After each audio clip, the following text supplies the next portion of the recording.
Média Mekong, c'est Kanakme, bonjour, bienvenue. Aujourd'hui j'accueille Nathalie. Nathalie, bonjour. Bonjour, Tchomrepsou. Merci, bienvenue. Tu parles un petit peu cambodgien? Je comprends plus que je ne parle. D'accord, et alors dis-nous qui tu es et d'où tu viens. Alors, donc moi Nathalie, j'ai 32 ans. Je suis née en France, donc d'origine d'une famille sino-cambodgienne, mais mes parents donc ont vécu au Cambodge et la génération d'avant aussi. Comme beaucoup de familles, en fait, ils ont fui le génocide des Khmers rouges. Et nous, on est arrivés ici, deuxième génération, mais on a vraiment vécu entre guillemets le génocide des Khmers rouges via eux. Enfin, malgré toute la pudeur qui entourait tout ça. Moi, j'ai vécu après à Orléans, ensuite on est monté à Paris. Et j'ai suivi des études en école de commerce. Je savais pas trop ce que je voulais faire. Puis finalement, j'ai travaillé pendant 7 ans dans une banque de fortune, une très grande banque. Voilà, mais c'était pas quelque chose qui me plaisait. Et suite à une expérience professionnelle, je vais pas dire catastrophique, mais qui m'a littéralement épuisée professionnellement, j'ai décidé d'y mettre fin pour me lancer dans un projet qui me tenait à cœur et donc qui se nomme Au fil du Mekong. Ce projet, c'est une façon de remercier mes parents pour tout ce qu'ils ont fait pour nous, une façon de garder à l'esprit justement tous les sacrifices et les valeurs qu'ils nous ont transmises, et aussi une façon d'apporter ma pierre à l'édifice pour les personnes qui sont là-bas et qui n'ont pas pu bénéficier de la même chance que nous. Donc c'est vrai qu'aujourd'hui, donc Au fil du Mekong, il a tout juste 1 an, il est tout jeune et on essaie vraiment de le faire grandir entre guillemets à vos côtés, aux côtés de tout le monde, pour que les Cambodgiens qui sont nés en France ou qui sont arrivés en France ou juste les gens qui aiment voyager, découvrir autre chose puissent découvrir notre univers. Et justement pour rentrer dedans, Au fil du Mekong, c'est quoi? Alors en quelques mots, c'est un concept store dédié à l'artisanat cambodgien. Ça, c'est les termes un peu fashion pour les Parisiens. Et autrement, c'est vrai que nous, on travaille avec des artisans. On a cherché pendant plus d'1 an des artisans qui travaillaient dans des régions reculées ou des entreprises qui favorisaient l'insertion de personnes handicapées ou victimes d'abus et autres. Donc, on a fait une sélection rigoureuse de ces personnes ou de ces ateliers.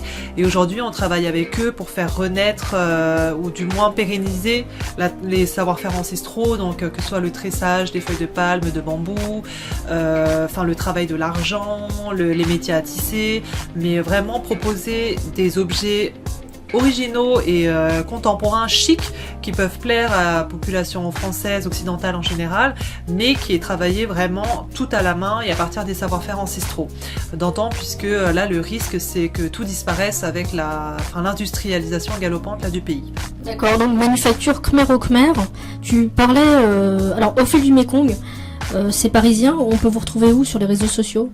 Alors on est sur Facebook, sur Instagram, Twitter c'est vraiment marginal, et après bien sûr on a un site internet aufildumekong.fr qui s'alimente petit à petit, puisque c'est vrai que la difficulté, donc nous on travaille avec des personnes, des artisans, on veut pas non plus que ça prenne une dimension industrielle, donc on fait des très petites quantités. Pour les personnes qui achètent ces produits, c'est génial parce qu'ils ont vraiment des produits uniques de toutes les façons, mais vous pouvez nous trouver sur le site. D'accord, et qui a créé l'idée? Comment c'est né? Alors l'idée, c'est justement moi, lors de ma précédente expérience professionnelle, donc Tu faisais quoi avant? En fait, j'étais dans la finance, je travaillais avant en tant qu'analyste crédit, après analyste risque, mais j'avais un poste qui avait une grande, j'avais grande autonomie et une grande amplitude, et à un moment, c'est juste que pendant plusieurs mois, voire 1 an, j'ai quasiment plus vu ma famille. Oui, c'est vraiment beaucoup d'implications. Voilà, énormément de boulot, et à un moment, je me suis juste perdue, mon corps m'a lâché, ma tête m'a lâché, et c'est là où j'ai eu besoin de prendre du recul, donc j'ai renoué avec ce qui m'était le plus cher, donc la famille. Et comme je ne savais plus ce que je devais faire, c'est vrai que ma famille, moi j'ai toujours dit, c'est la personne entre guillemets, si je devais le mettre en tant qu'identité, qui me connaît le mieux. Donc c'est vrai que les personnes m'ont dit, mais tu parles toujours des injustices, tu râles toujours contre le fait que rien n'est fait, pourquoi toi tu fais rien, t'as dit que t'as aidé le Cambodge, etc. Donc c'est vrai que c'est comme ça que l'idée a germé petit à petit. Après, c'est vrai que ça a pris du temps parce que passer d'un travail aussi prenant soit-il, aussi fatigant soit-il, mais on a un salaire sûr à la fin, et au fait de se lancer comme ça dans l'inconnu, recréer entre guillemets des filières aussi, c'est pas rien. Du coup, ouais, ça a pris plus de 2 ans pour le faire, donc chercher tous ces fournisseurs, parce qu'on a vraiment une charte interne qui est très rigoureuse sur ça, on veut vraiment pas travailler avec n'importe qui, et aider le plus de personnes possible. Donc voilà, l'idée elle est venue de la famille, et ensuite petit à petit, parce qu'il y a eu des moments bien sûr où on lâche, parce que c'est trop difficile, la famille était là, soutient, et elle est toujours avec moi au quotidien. D'ailleurs dans la société, hein, de façon officielle mais bon très marginale, il y a mes parents justement, c'était ma façon de les remercier, ils sont capital, j'ai une de mes sœurs, j'ai mon mari, donc voilà, c'est je suis entre guillemets à l'heure actuelle aujourd'hui toute seule sur le front, mais derrière c'est une grande famille, c'est-à-dire il y a ma famille et les artisans et leur famille derrière, donc c'est voilà, c'est déjà une belle communauté. Et tu disais tout à l'heure que le génocide, vous le connaissez à travers vos parents. Comment ça s'exprimait, de quelle façon? Ils en parlaient tout le temps, ou ils étaient au contraire muets sur la question? En fait, c'est ce que je disais, par la pudeur. Déjà, quand on était petit, non, ils en parlaient pas. Après, c'était peut-être ma mère, j'ai des souvenirs. Ma mère, elle a toujours parlé de ça en rigolant, parce que c'est, je pense, comme beaucoup d'Asiatiques, oui, ils parlent pour masquer la gêne, toujours avec des rires sur le fait que mon père, voilà, il est décédé avec plusieurs choses, enfin, le fait qu'il a famine, toutes les tortures, etc. qu'ils ont vécues. Mon père n'en a jamais parlé par pudeur. Et en fait, en grandissant, c'est les oncles, les tantes, en posant des questions, je voyais. Du coup, ça leur faisait aussi plaisir de raconter leur histoire. Et moi, je leur ai dit que c'était important qu'ils la racontent pour nous aussi, parce qu'il ne faut pas oublier d'où l'on vient et les valeurs qu'on nous transmet. Il faut savoir, parce que ça fait aussi partie de nous. Et voilà. Du coup, c'est vrai que maintenant, moi, j'en parle. Enfin, je leur demande plus facilement d'essayer de raconter. Et en fait, je me suis rendu compte d'une chose, c'est quand on amène des invités à la maison. C'est ça, en fait, ils vont plus raconter ça aux invités de façon plus libre, parce qu'ils ont ce côté détaché, comme si c'était c'est un fait historique qu'ils ont vécu, mais complètement détaché en disant voilà, de toute façon, c'est le passé, c'est le passé. Mais c'est vrai que c'est beaucoup plus facile pour eux que d'en parler avec sa propre famille. Donc, le moment des confidences, finalement, c'est quand il y a des invités. C'est le déclencheur. Après, il suffit juste qu'on entende un mot et nous on rebascule. C'est vrai que moi j'ai souvent dit à mon père, mais pourquoi tu lui dis ça? Nous, tu nous l'as jamais dit. Et lui va nous dire, il y a aucun intérêt à parler de tout ça. Après, c'est vrai que la première fois qu'on est allé au pays avec eux, il y a beaucoup de choses qui sont remontées. Enfin, la perte des personnes, ce qu'ils ont vécu, etc. Donc c'est. Vous avez assisté à ça au retour de vos parents? C'est toujours un moment terrible. Oui, on y est allé la première fois tous ensemble. Et quelle année? En 2000...